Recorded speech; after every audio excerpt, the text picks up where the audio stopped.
اسی عقیدے کے متعلق ایک کتاب التوحید کے نام سے، یعنی توحید کی کتاب جو محمد بن عبد الوہاب نے لکھی تھی، جس میں انہوں نے قرآن سے ایک دو آیتیں، ہر کسی باب میں ایک حدیث اور کچھ مسائل بیان کیے ہیں۔ بہت ہی اہم کتاب ہے، ہر کسی کو اس کتاب کا علم ہونا چاہیے، اس کتاب کو پڑھنا چاہیے، کیونکہ اس کتاب کی بہت زیادہ اہمیت رہی۔ شیخ محمد بن عبد الوہاب التمیمی 12ویں صدی میں اس وقت آئے جب عرب میں بہت سارے برے عقائد لوگوں میں پیدا ہو گئے تھے، برے طریقے سے یا برے عقائد ان میں رونما ہو گئے تھے، جبکہ رسول اللہ صلی اللہ علیہ وسلم اسی عقیدے کو درست کرنے کے لیے آئے تھے جو عقیدہ ابراہیم علیہ السلام نے سکھلایا تھا۔ لیکن دھیرے دھیرے جب وقت آگے گیا تو لوگوں کا عقیدہ برا ہوتے چلا گیا۔ اسی طرح سے اگر محمد بن عبد الوہاب کے دور میں عرب کے حالات دیکھے جائے تو لوگ پوری طرح سے برے عقائد ان کے ہاں تھے، یہاں تک کہ قبروں کے پاس جا کر ان سے پکارتے تھے، پتھروں اور درختوں کو پکارتے تھے۔ لیکن محمد بن عبد الوہاب کو یہ برداشت نہیں ہوا، انہوں نے اپنے دور میں ایک ایسا کام کر دیا جو کہ آج تمام عالم اسلام میں اس کتاب کو پڑھا جاتا ہے۔ اس سے پہلے ابن تیمیہ اور ابن القیم رحمہم اللہ انہوں نے بھی اچھا کام کیا تھا، پھر یہی عقیدہ ہندوستان میں شاہ اسماعیل شہید رحمہ اللہ کے رسالت سے پہنچا، انہوں نے اس میں محنت کی۔ بہرحال شیخ صاحب کی وفات 1206 ہجری میں ہوئی، اور ایک ایسے قبیلے سے تعلق رکھتے تھے، رسول اللہ صلی اللہ علیہ وسلم نے فرمایا تھا کہ میں بنو تمیم سے محبت کرتا ہوں، اور محمد بن عبد الوہاب بنو تمیم کے ہی خاندان سے، فرمایا کہ میں بنو تمیم سے 3 چیزوں کی وجہ سے محبت کرتا ہوں۔ ایک چیز یہ بتائی کہ بنو تمیم دجال پہ سب سے زیادہ سخت ہوں گے۔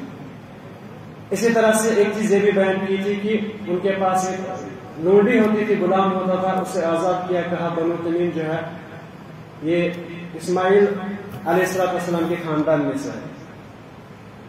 بہرحال عقیدہ توحید ایک ایسا اہم مسئلہ ہے جس کے بارے میں رسول اللہ صلی اللہ علیہ وسلم یا کوئی بھی نبی بات برداشت نہیں کر سکتا تھا، جبکہ انبیاء یا رسول اللہ صلی اللہ علیہ وسلم سب سے زیادہ نرم انسان تھے، باقی مسائل میں صبر و تحمل سے کام لیتے، اگر کوئی ذات پر کوئی مسئلہ ہوتا غصہ نہیں ہوتا، لیکن جب اللہ تعالیٰ کے متعلق عقیدے کے خلاف کوئی بات کی جاتی تو آپ برداشت نہیں کرتے۔ اسی عقیدے کو درست کرنے کے لیے نوح علیہ السلام 950 سال قوم کو دعوت دیتے رہے کہ اللہ تعالیٰ کی عبادت کرو، اللہ ایک ہے، اسی کو پکارو۔ اسی طرح سے موسیٰ علیہ السلام اپنی قوم کو اس وقت اپنے عقیدے پر برقرار رکھنا چاہتے تھے جبکہ فرعون حملہ آور تھا، فرعون حملہ کر رہا تھا۔ جب وہ سفر میں تھے، بنو اسرائیل نے راستے میں دیکھا کہ مشرکین لوگ جو ہیں وہ اپنے الگ الگ معبودوں کو پکارتے ہیں، تو انہوں نے موسیٰ سے کہا تھا اجعل لنا الہا کما لہم آلہہ، اے موسیٰ ہمارے لیے بھی ایک معبود بنا دیجیے جیسے ان کو معبود ہے۔ ایسے حالات تھے، وہاں پر اختلاف نہیں کرنا چاہیے تھا، لیکن موسیٰ علیہ السلام نے 2 ٹوک الفاظ میں بیان فرما دیا انکم قوم تجہلون، یہ کیسی بات کر رہے ہو؟ انبیاء تو اسی دعوت کے لیے آئے ہیں کہ آپ عقیدہ درست کرو، توحید اپناؤ، اللہ کو خالص مانو، لیکن آپ نے ایسی بات کہہ دی، کوئی جاہل نہیں ایسی بات کہہ سکتا ہے۔ یہی بات رسول اللہ صلی اللہ علیہ وسلم کو کچھ صحابہ جو نئے مسلمان ہوئے تھے غزوہ حنین میں کہا تھا۔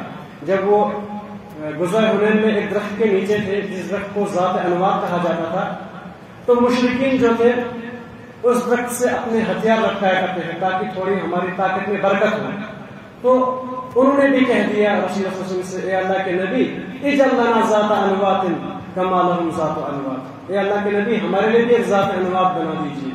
تو اللہ کے نبی نے قسم کھا کر کہا تھا والذی نفسی بیدی، جس کے ہاتھ میں میری جان، میں قسم کھاتا ہوں آپ نے بھی وہی بات کہہ دی کما قال بنو اسرائیل، جیسے کہ بنو اسرائیل نے کہی۔ تو عقیدے کے معاملے میں یہی عقیدہ ہے جس کے لیے اللہ تعالیٰ نے ایک دنیا کا نظام قائم کیا اور اس نظام کو کھڑا کیا۔ اللہ کے نبی نے فرمایا تب تک قیامت قائم نہیں ہوگی جب تک کہ دنیا میں کوئی اللہ اللہ کرتا رہے گا. جب عقیدہ ختم ہو جائے گا، لوگ شرک میں لت پت ہو جائیں گے، تو اللہ تعالیٰ قیامت برپا کریں گے. اور مشرکین کے بارے میں اللہ نے کیا کہا؟ وما هم بخارجین من النار، وہ کبھی بھی جہنم سے نہیں نکلیں گے. اور کلمہ توحید کی اتنی طاقت ہے، اللہ کے نبی نے فرمایا اگر کوئی شخص آخری کلام لا الہ الا اللہ کہہ دیتا ہے تو اس کو جنت کی بشارت دیتا ہے. تو اس کلمے کو اتنا وزن ہے، اللہ تعالیٰ نے اسے تب سے بلندی دی اور اس کی بلندی ہے اور رہے گی بھی. اسی کے متعلق محمد بن عبد الوہاب نے ایک کتاب لکھی، کتاب التوحید، جس میں کچھ اہم مسائل بیان کیے جو ایک ایک کر کے انشاءاللہ آگے آئیں گے. آپ کو صبر کرنا ہے 10-15 منٹ اور اس کتاب کو سیکھنا ہے، اس کتاب کو پڑھنا ہے، کیونکہ مساجد کے ایک اہم مقاصد میں سے یہ ہے کہ دعوت کا کام کیا جائے. کیونکہ ہم لوگ کو وقت نہیں ہوتا کہ ہم مدارس میں جائیں یا کوئی مستقل وقت دین کے لیے دے، تو کم از کم مساجد میں 15-20 منٹ بیٹھ کر عقیدے کو، فقہی مسائل کو، ایمان کو سیکھ سکتے ہیں. ہم نے پچھلے دروس میں پڑھا کہ عقیدہ کیا ہوتا ہے، لغتاً اصطلاحاً توحید کا کیا معنی ہوتا ہے. کیا کوئی جواب دے سکتا ہے توحید کا کیا معنی ہوتا ہے؟ کوئی کہہ سکتا ہے کہ توحید کا معنی کیا ہوتا ہے؟ تو آگے انشاءاللہ اور آئے گا. اللہ تعالیٰ کو ایک جاننا، اس کی ذات میں، اس کی عبادت میں، جو بھی عبادت کرے اس کو ایک جانے اور اسماء و صفات میں ایک جاننا، یہی عقیدہ ہے، یہی توحید ہے. لیکن ہم لوگ عمومی تو یہی کہتے ہیں کہ ہم عقیدے میں صاف ہے، لیکن جب ہمارے پاس ہمیں کوئی مشکل ہوتی ہے یا کوئی مصیبت آتی ہے تو اس وقت ہمیں عقیدہ بھول جاتا ہے.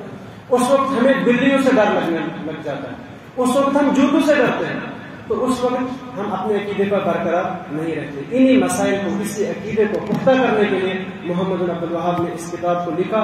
یہاں تک کہ اس عقیدے کو پھیلانے کے لیے انہوں نے تلوار سے بھی جنگ کی. ایک تو علم سے جنگ کیا تھا، لیکن تلوار سے بھی جنگ کی. آپ دیکھ لیجئے اس کے دور میں مکہ میں 4 مسلح ہوتے تھے اور لوگ اتنا برا حال تھا وہاں پر کہ جب حاجی حج کرنے کے لیے جاتے ان کو لوٹتے تھے.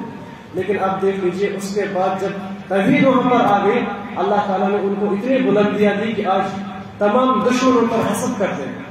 تو یہ توحید کا کمال ہے، یہ اللہ تعالیٰ کی خالص عبادت کا کمال ہے. جب شرک پھیل جاتا ہے تو دنیا میں فساد ہوتا ہے. اور قرآن کریم میں ہر کوئی آیت، ہر کوئی لفظ کنایتاً یا صراحتاً اللہ تعالیٰ کی وحدانیت کی گواہی دیتا ہے. اور اسی کے متعلق کہا جاتا ہے کہ فی کل شیء لہ آیۃ، ہر کسی چیز میں اللہ تعالیٰ کی ایک ہونے کی نشانی ہے. یعنی ہر کوئی چیز تدل علی انہ واحد، اس چیز کی گواہی دیتی ہے کہ وہ ایک ہے. تو جب ایک انسان شرک میں مبتلا ہو جاتا ہے تو ایک انسان دنیا کی سب سے حقیر چیز بن جاتا ہے. اللہ تعالیٰ نے بیان فرمایا، ان کے متعلق فرمایا اولئک هم شر البریہ، مخلوق میں سب سے برے لوگ وہ ہیں جو اللہ تعالیٰ کے ساتھ شرک ٹھہراتے ہیں. تو اللہ تعالیٰ ہمیں شرک کی ناپاکیوں سے بچائے. اور اسی کلمے کے لیے اللہ کے نبی نے صفا کی پہاڑی پہ چڑھ کر کہا تھا قولوا لا الہ الا اللہ، آپ لا الہ الا اللہ کہہ دو تفلحوا، کامیاب ہو جاؤ. تو ایک اہم موضوع ہے. ایک انسان، ایک دین، عقیدہ توحید ہی دین ہے، توحید ہی دین ہے. اگر کسی شخص کے پاس دین ہے توحید نہیں ہے، علماء نے فرمایا وہ ایسا جسم ہے جس کا کوئی سر نہیں، سر کے بغیر کوئی جسم کہلانے کے لائق نہیں ہے. تو اسی لیے اس چیز میں انسان کو حساس رہنا ہے اور بڑی اچھے طریقے سے ان مسائل کو سیکھنا ہے اور پھر ان کو عملانا ہے. تو اسی کتاب کو مؤلف رحمہ اللہ نے بسم اللہ سے شروع کیا، کیونکہ بسم اللہ الرحمن الرحیم سے شروع کیا اس لیے کیونکہ قرآن کریم کی ابتدا بھی بسم اللہ سے ہی ہوئی.